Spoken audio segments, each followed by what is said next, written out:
It was the end of yet another exhausting week. The kind of week where I was lucky if I saw more than a few hours of sleep. I had worked 80-hour weeks for the past 7 years, all to build the company from the ground up. I was part of the reason we hit record numbers, the reason the team had been running smoothly despite all the hurdles.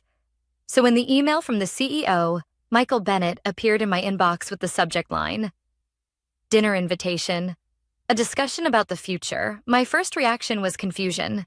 I didn't know what to make of it. A dinner? For someone like me who had spent countless hours in the office, underappreciated and often overlooked, dinner with the CEO felt strange. I had worked for this company for 7 years, climbing up the ranks, and yet there were always rumors. Rumors about changes in leadership, about fresh faces coming in, about the board wanting to shake things up. Still, I never thought it would come to this. The email was short and to the point. "I'd like to discuss your future with the company. Let me know when you're available. Dinner, perhaps?" I stared at the screen for a moment. The hairs on the back of my neck stood up, but I pushed the feeling away. This could just be a regular meeting, right? Maybe he wanted my input on the new direction the company was taking. After all, I had been at the center of some of our most successful projects. I had always given everything I had. I replied quickly, confirming I'd meet him at the restaurant in an hour. When I walked into the sleek downtown restaurant, I was greeted by the dim lighting, the soft hum of conversations, and the clink of glasses. There he was, Michael Bennett, CEO of the company, sitting at a table in the corner. His expression was unreadable, but the look in his eyes seemed distant, almost like he was preparing for something. "Ellen, good to see you," he said, standing up to shake my hand. His grip was firm but detached. I took my seat, setting my purse beside me, trying to shake the unease that had settled in my stomach. The waiter came by and took our drink orders. I declined a glass of wine, unsure if I even had the appetite for food at that moment. We sat in silence for a few moments. I could tell he was building up to something. Maybe he wanted to compliment me on my work. After all, I had done my best to keep everything running smoothly. Maybe he wanted to talk about a promotion, or perhaps discuss ways we could continue growing the company together. Finally, Michael broke the silence. "So, Ellen," he began, his voice calm but firm. "We've been looking at the company's direction. We've had some discussions with the board, and after reviewing things, it's clear that we need to make some changes in leadership." I felt the air leave my lungs. A slight tremor ran through me, but I forced myself to maintain composure. I had been expecting something like this. The rumors, the whispers, the sudden shifts in office dynamics. It had all been leading to this moment. He continued, "I've made the decision to bring in a new leader, someone who can guide us through this next phase of growth. You've been an incredible asset to this company, but unfortunately, your approach, it's just not the direction we want to go in anymore." My mind raced as I listened to his words, but I didn't let it show. This wasn't a surprise. I had seen the signs. I had been working too hard, pouring everything into this company, all while being passed over for new hires, new interns who didn't have the experience but had the fresh ideas. And now here it was. "We're moving in a new direction," Michael continued, eyes avoiding mine. "And with that, we've decided it's time to let you go. We're really grateful for everything you've done, Ellen, and I want to make sure you transition out smoothly." I blinked, trying to process the words. The finality of it. The casualness with which he said it, as if firing me was as easy as ordering an appetizer. "Well, I suppose these things happen," I said, my voice calm, almost detached. I had been prepared for this moment for months, maybe even longer. I had known for some time that the company was looking for a way to replace me. There had been subtle signs, my projects getting pushed aside, my opinions ignored, the new hires being given more responsibility, the whispers behind closed doors. I wasn't blind. The waiter brought our food, but I wasn't hungry. Michael took a bite of his food, seemingly indifferent to the gravity of what he had just done. I, on the other hand, couldn't help but feel a strange sense of calm wash over me. For years, I had poured my heart into this company, and it had taken everything from me.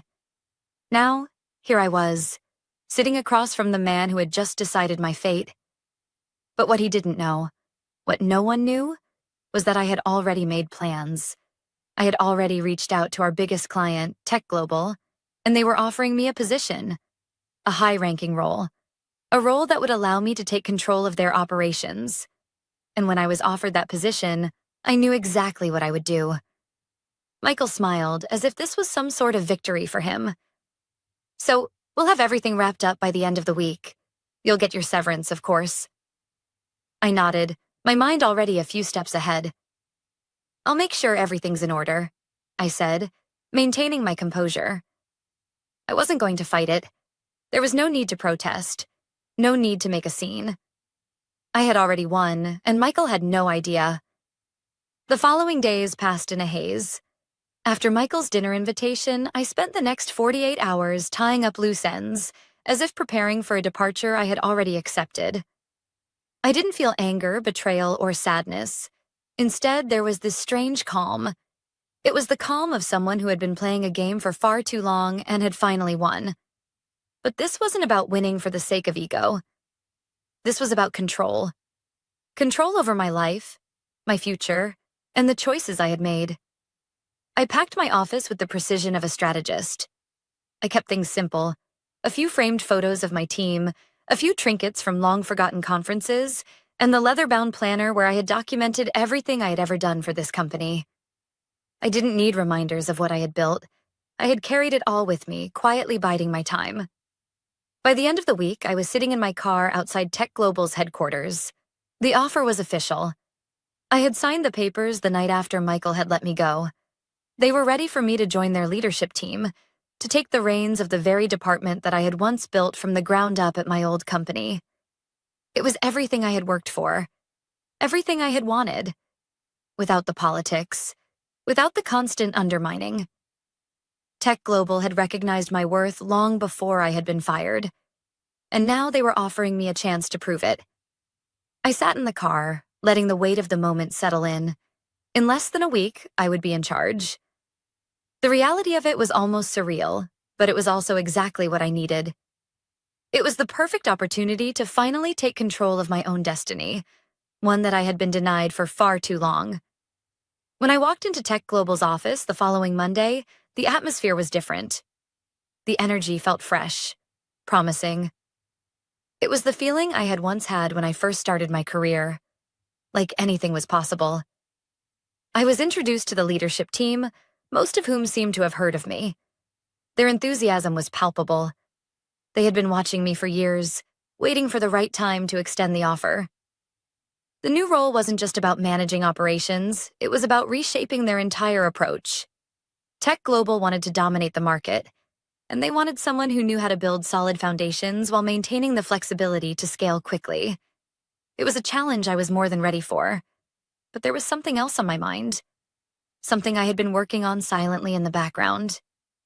While I settled into my new role, I had been in constant contact with our biggest client, Chronotech, a company that Tech Global had been courting for a potential merger. The talks had been delicate. Tech Global wanted to secure the deal, but they hadn't quite understood the intricacies of Chronotech's operations. They didn't have the established relationship with Chronotech that I did. I had built that relationship over years of careful negotiation, trust building, and seamless collaboration. Chronotech had approached me long before I even knew I was about to be fired. They had recognized my value and had offered me a position as their chief operations officer. At first, I had hesitated. I didn't want to abandon my career at my current company just yet. But as the whispers of my termination grew louder, I knew that this was an opportunity I couldn't pass up. So I had reached out to Chronotech and told them that I would be joining them once the terms were finalized. Now it was all coming to fruition. I called Marcus, my contact at Chronotech, that morning. His voice on the other end of the line was filled with urgency. "We've been hearing some unsettling things from your old company, Ellen," he said. "They've been dragging their feet on the contract renewal, and now we're hearing rumors of an internal shakeup." I didn't flinch. "I'm aware," I said quietly. "But I think it's time we talk about moving forward with the deal." I paused, letting the weight of my words sink in. I'm officially free from my previous company, and we're ready to finalize everything. Marcus was silent for a moment. I could almost hear the gears turning in his head. Are you sure about this? The new leadership at your company? They're going to try to salvage this, right? They're going to offer you more. I smiled. They can try, but the offer isn't on the table anymore. What they don't realize is that I've already made my move. I had already contacted the board at Tech Global, explaining the situation delicately and letting them know that I would be transitioning out as soon as the deal was finalized. The ball was now in their court, but I was in control. For the next 2 weeks, I watched from the sidelines as Tech Global continued to try and salvage the mess that had been created when I walked away. Michael and the new leadership team scrambled to keep things afloat, but it was clear that they had no idea how to handle the critical vendor relationships I had built. It wasn't just about Chronotech. It was about a web of partnerships I had woven, all of which were now on the verge of collapse without my guidance. But nothing could have prepared them for what happened next. The next few days passed in an almost surreal haze. I was at Tech Global now, settling into my new role, but the shadow of my old company lingered like a specter in the background. I had hoped that stepping away from the chaos would give me a sense of peace, but it only made the reality clearer. I had been undervalued and overlooked for years, and now I was in control of something far more powerful than I had ever imagined. But as my new team at Tech Global celebrated my arrival, the company I had left behind was starting to feel the strain. The phone calls, emails, and meetings I had quietly orchestrated were beginning to take effect. Every day, I watched as Michael and his team scrambled to handle the fallout. They were trying, too late, to patch things up with Chronotech and other vendors, but the damage was done. It didn't take long for me to receive the first call. It came from my old assistant, Derek, at my previous company. His voice was shaky, but I could hear the desperation underneath. "Ellen, I think we've got a problem," he said, barely able to contain his panic. "Chronotech just told us they're pulling out of the contract. They're saying they've received a better offer and that they're not moving forward with us. No warning. No nothing." I could almost hear the fear in Derek's voice. Chronotech was our biggest account. Losing them would send a ripple through the entire operation. But I wasn't worried. I had known this was coming. "Have you spoken to Marcus?" I asked, maintaining my composure. Derek paused for a moment, and I could tell he was putting the pieces together. "Marcus?" he asked, his voice faltering. You were talking to them, weren't you?" I smiled softly, though he couldn't see me. "I've been in touch, Derek. I had a feeling this was coming. And now it's just a matter of time before the rest of the pieces fall into place." I hung up the phone, feeling a strange sense of satisfaction.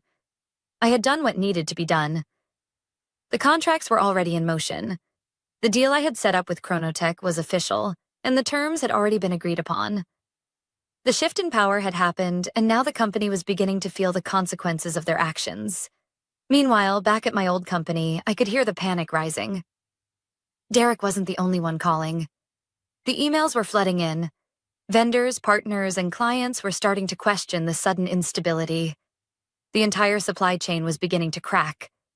The company's once sturdy foundation was starting to crumble, and no one knew how to fix it. As the week progressed, the pressure mounted. Tech Global was waiting for the official announcement about Chronotech's departure from my old company. It was the moment we had all been waiting for, the final step in securing the deal. But I wasn't going to let them off easy. No, I had my own plan.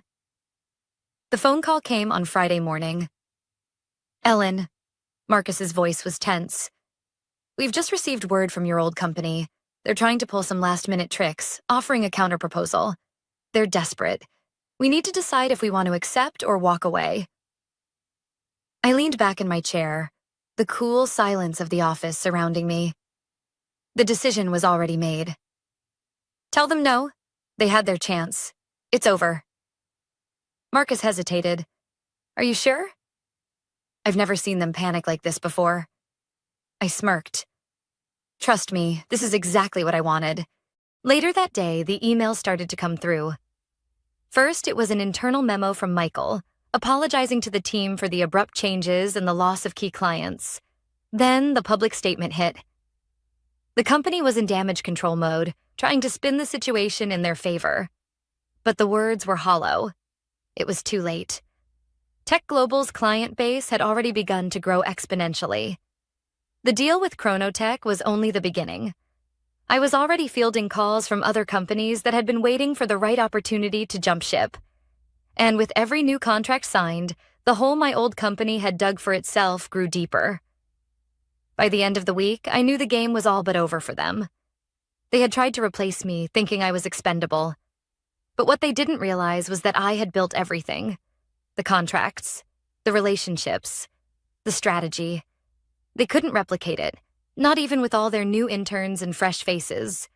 The truth was, they needed me more than I needed them.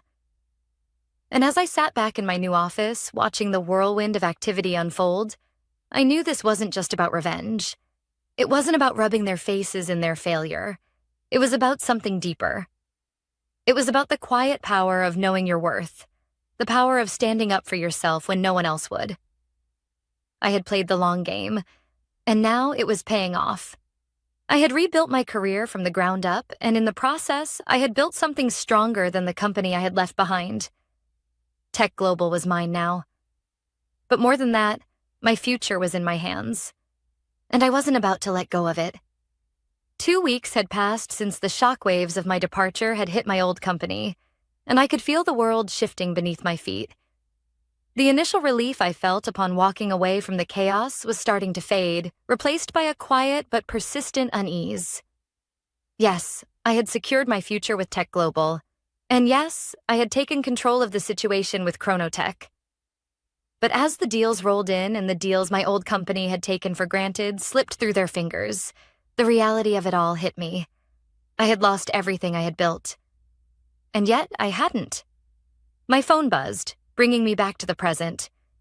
It was a message from Clara, one of the few people who had truly believed in me at my old company. She had been in the trenches with me, had witnessed the long hours, the sacrifices, and the eventual, inevitable breakdown of everything I had worked for. She had also seen the way Michael and the new leadership had treated me, like I was replaceable, dispensable. They're losing it, Ellen. The whole team is in turmoil. Michael's scrambling to make nice with clients, but the damage is irreversible. How does it feel to watch it all fall apart? I stared at her message for a few moments. Part of me wanted to feel vindicated. After all, I had been dismissed with nothing but a few polite words and a severance package. I had been treated like an afterthought, a cog in a machine that could be easily replaced.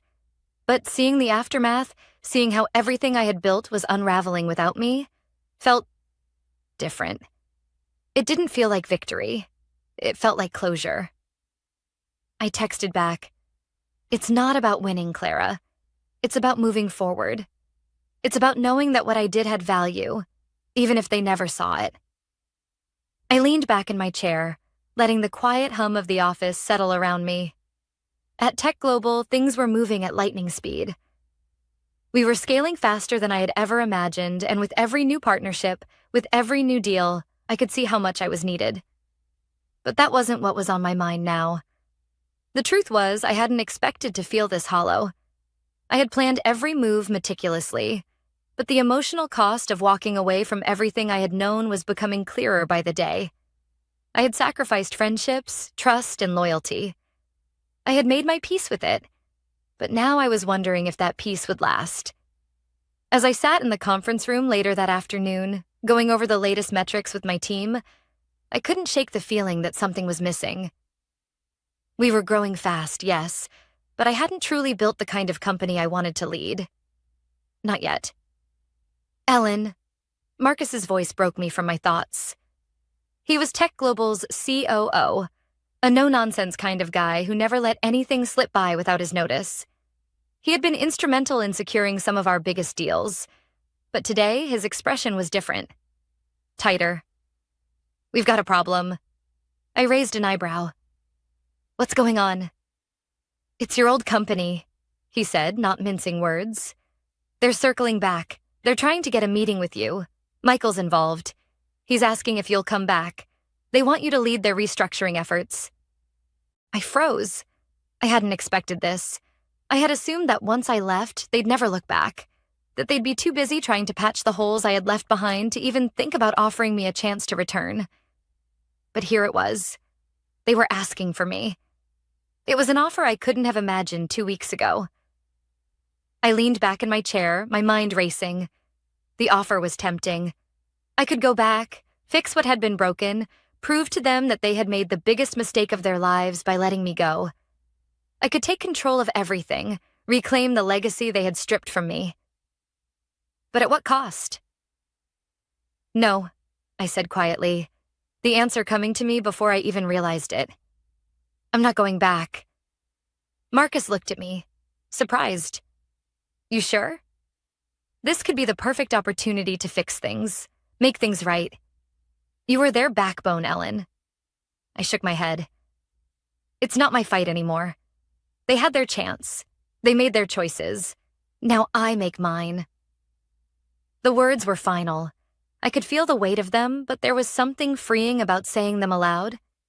The company I had once believed in, the company I had given my all to, had chosen to discard me when I was at my peak.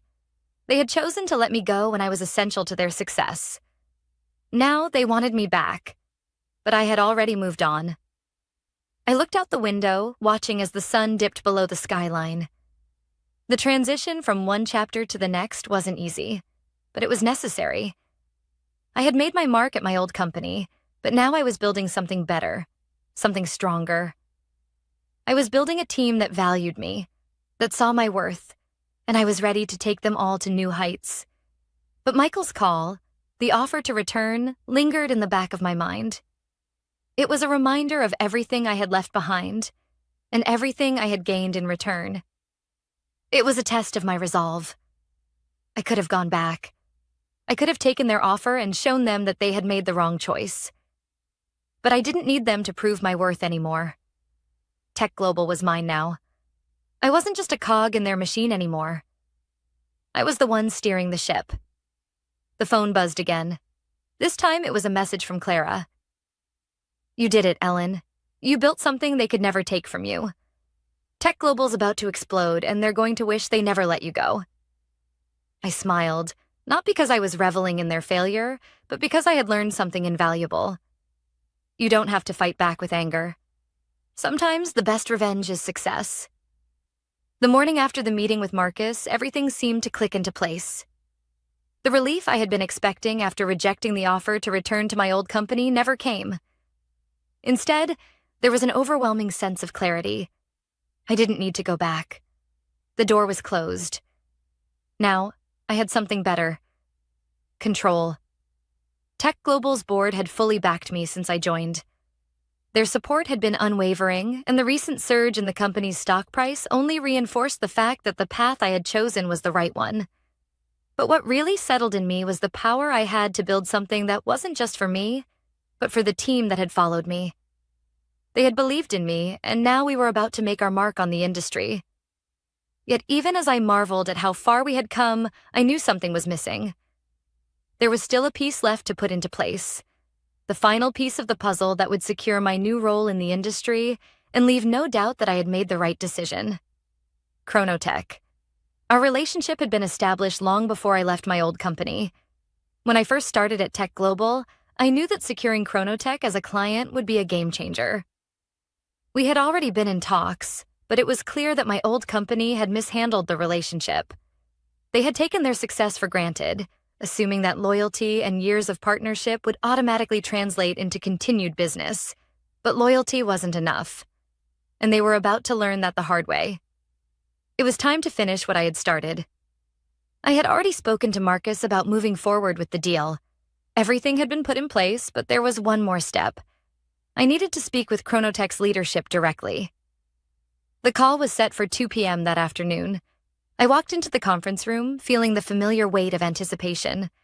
I had handled so many negotiations like this in the past, but this one was different. This was the final step in asserting my independence.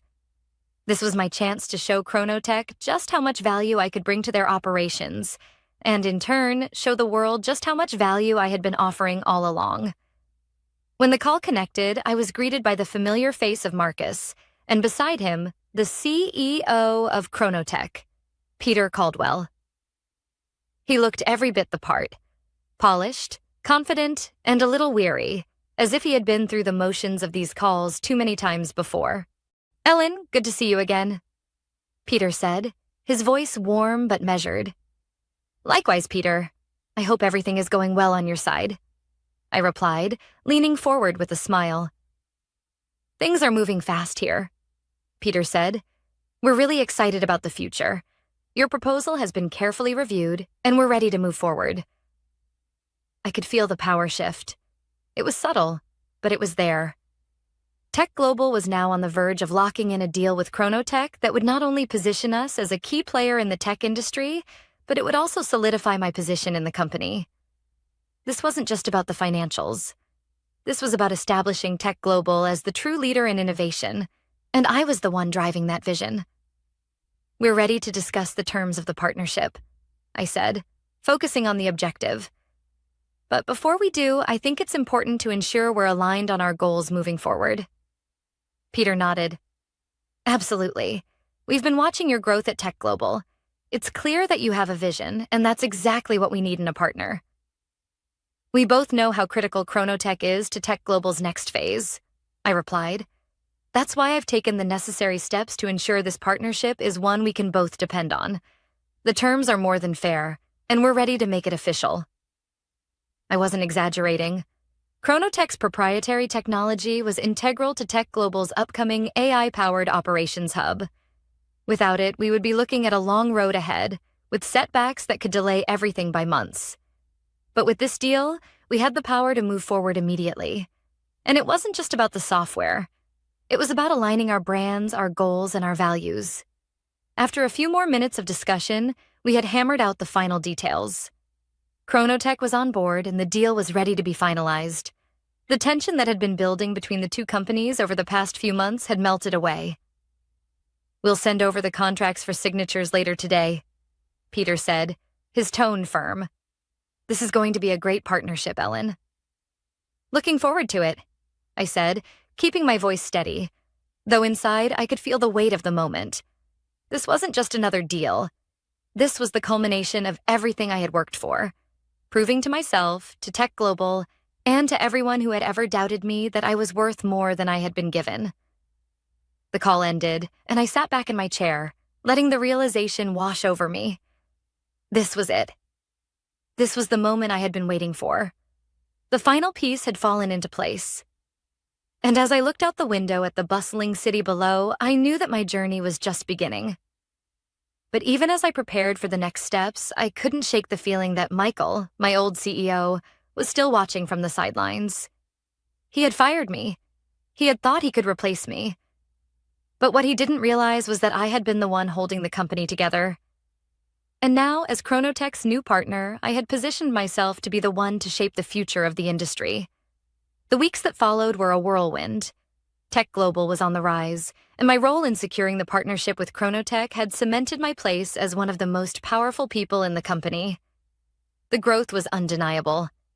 Deals were being signed, new clients were flocking to us, and every day I saw the results of the groundwork I had laid. But even as the success built around me, there was a quiet sense of reflection that never left me. When you get everything you want, everything you've worked for, it's not the victory that stays with you. It's the cost. The people you leave behind, the relationships you've sacrificed, and the weight of the choices you've made.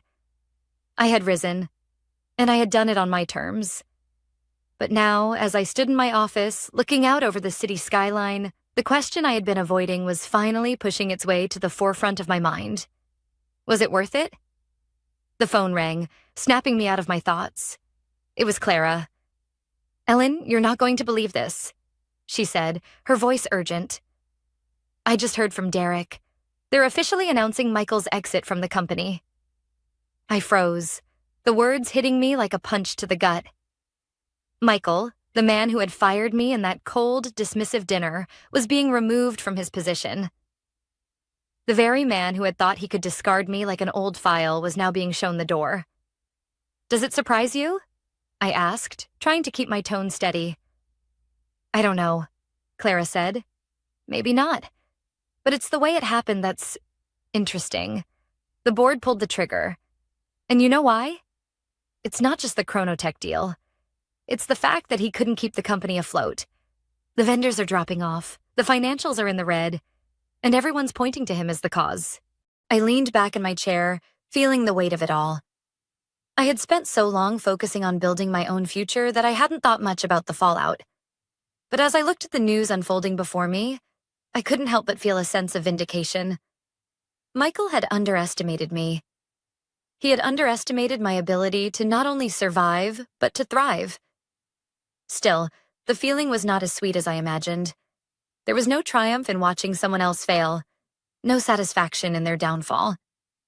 It was as if the power I had fought so hard for felt a little emptier now that I could see the consequences of my success. "Do you think this is over?" Clara asked, interrupting my thoughts. "I don't know," I said honestly. "But I'm not going to sit around waiting for it to happen. I'm done looking back. My future is here. Now it's time to look ahead." I ended the call and stared at my reflection in the glass window. The woman staring back at me was different than the one who had left my old company months ago. She was sharper, more composed. But the scars of my journey were still there. Quiet reminders of everything I had to give up to get here. The next few days were a blur of meetings, press releases, and constant updates about the internal shakeup at my old company. The media was buzzing, reporting on Michael's sudden exit and the dramatic restructuring that was underway. It was the kind of corporate drama that made headlines, but the real story was deeper than what the public could see. For me, it wasn't just about my old company losing control. It was about what I had built in its place. Tech Global, my new home, my new foundation. And as the days went on, I realized that the true cost of my success wasn't just measured in professional terms. It was personal.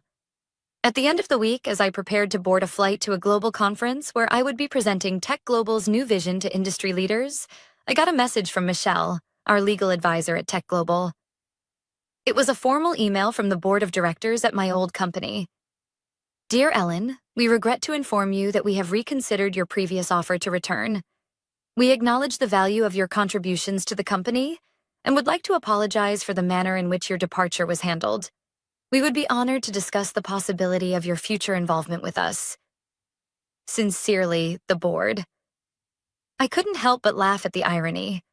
After everything that had happened, after they had pushed me out, humiliated me, they were now asking for my help. But instead of feeling triumphant, the email left me feeling nothing. I wasn't interested in going back. I had moved forward, and that chapter of my life was closed.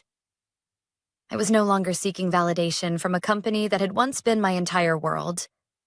I had built something better, something that was mine, with no need for their approval. As the plane took off, I looked out the window, feeling the weight of everything I had gained. I had lost so much along the way, but in the end, I had found something more valuable. I had found my true worth. And that was something no one could take away. When the flight landed, I was met by my team, excited for the future, eager to make their mark. And as we walked into the conference, ready to showcase the future of Tech Global to the world, I knew that I had finally arrived.